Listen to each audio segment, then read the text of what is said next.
Hello and welcome back to our channel. So, as I stated last week, I've been reading out of the voice translation and I am absolutely loving it. So, this week I've been in the book of Matthew and I want to talk about chapter 12. In that chapter, we read about an exchange that Jesus has with the Pharisees, and they are accusing him of healing someone. Yes, it was a healing that occurred, and they're saying that he did it under the power of Satan. And Jesus turns around and he's like, well, that's not really the way it works, and that's impossible. And then he uses the analogy of a person trying to get into a house, trying to break into a house and trying to steal and plunder.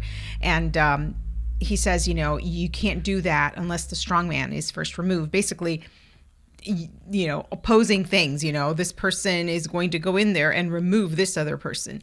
And then he tells them, if you're not with me, you're against me.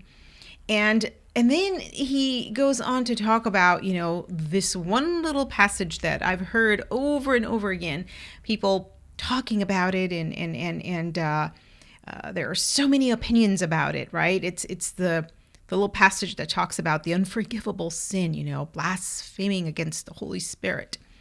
And so as I was reading through it and reading it out of the voice translation, I loved the way that the voice translation stated this one particular verse within that passage. It says, "Those who call the work of God the work of Satan utterly remove themselves from God." I'm going to read it again. "Those who call the work of God the work of Satan utterly remove themselves from God." And I was like, wow, that's so clear and so easy to understand. That's the power of choice, though. When we choose to believe that the things that are happening, that the works of God are the enemy's works, we are choosing to believe a lie. And then I started to think, but we do that all day long, and we don't even realize that that's what we're engaging in, because we tend to look at passages like that and look at people who aren't saved. We use those passages, to say, that passage is meant for people who reject Jesus, and now you can use that, but the Bible's written for the believer. And that passage is meant for someone who's already embraced believing in Jesus and accepting, that Jesus as a reality. So this passage then has a whole different meaning when we look at it that way. And it's about the choices and what we choose to ascribe to the Lord, what we choose to believe about his character. That's actually what this passage is about. And again, we do things that assassinate the character of God over and over again. And we embrace so many lies about his character. And isn't that what blaspheming against the Holy Spirit is? Isn't that what choosing to not believe a truth about the Lord? I mean, that's what the Pharisees did, and he was basically calling them out on that. But I'm going to give you little examples of how we do this over and over again. I mean, we look around, right, and we see the state of, let's just say the state of our nation. Let's just start there. And then we say things like, oh, that it's like that, and it's going to get worse. Because Jesus is coming back soon. And or, we say, well, God is judging our nation.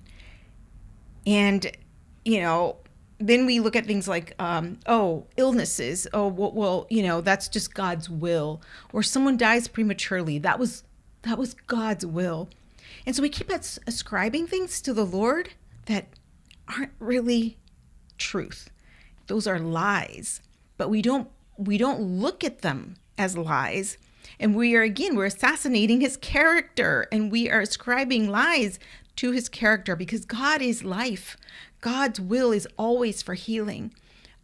He poured his wrath. How about this one? He poured his wrath out on his son already, like once, done, and it's been done. There is no more him pouring out judgment over anything because that's been done. And so we come up with these little catchphrases and these things, and they're not catchphrases. Let me rephrase that. They are lies. They are lies, and we are choosing to embrace those lies. But when we choose to embrace these lies, we really do not believe that we are doing exactly what Jesus was describing in this passage. Because what we're doing is we are calling lies truth, and we're ascribing those lies to the character of God. That's blaspheming the Holy Spirit. That is lying, accepting a lie, and choosing to believe a lie about God's character. You know, it's something that we do so easily that we don't even catch ourselves doing it. And the thing is, here's the thing. God isn't saying like, oh, okay, you know, because of that, woo, child, that's it. You know, I can't look at you anymore. No. We don't understand that the choice that we make by embracing to do, you know, such thing, by embracing to choose the lie about God's character, by embracing to ascribe to God something that is not from him, we are literally keeping ourselves, not God, we are choosing, as the voice translation says, we remove ourselves from God. How? Why? How is it that we remove ourselves from God? Well, one, God is truth, and when we are living and accepting a lie about him, we are literally living the opposite of embracing his character and who he is. So we're basically rejecting him and rejecting his truth. And now that sounds a little harsh, but that's the reality. And that's why we are called to conquer all the lies that we keep encountering on a daily basis, and that it's like, let me explain it this way. It's like that veil. Yeah, you know, like the old covenant. Yes, it's like a veil that's there. And the more that we choose to see the truth and embrace the truth, the more that veil, you know, keeps being removed, the more that we are in his presence and the more that we understand his presence. Not that we're not in his presence when that veil is there, but because we choose to believe that, that's what happens. We remove ourselves because of what we choose to believe. And again, this passage is for us. It's for the believer. It's not for the world out there. It's for us. It's for our world, our inner world, and who we are as believers. And again, you know, when we choose, because it's all about a choice. I mean, it was that from day one, you know, in the garden, God gave us the freedom to choose. And it's been about that because he loves us. And if he hadn't set it up that way, we would have been, you know, robots, and that's not what he created. So we have the freedom to choose. But within that freedom, we are the ones who remove ourselves from his presence. It's never him. It's not his desire. It's not him. It's not his judgment. We choose to remove ourselves because of what we embrace and because of the lies that we embrace. And so today, I just want us to remember that. And I want us to perhaps think about it this way, that, you know, the unforgivable sin is the lie that we choose, whatever lie that we choose about God's character that will keep us from embracing him.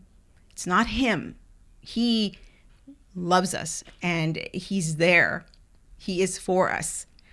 But the way that we choose to believe his character will keep us from his presence, because that's what we are choosing. So I'm going to ask Holy Spirit to take us deeper into this revelation this week, that we would ask him, we would sit with him and ask where are we not embracing his truth? Where are we not believing something about his character and keeping ourselves from entering into a true presence, his true presence. So, yeah, I'm going to pray that we spend time and that we would seek deeper revelation. And I pray that you all have a blessed week, and I will see you soon.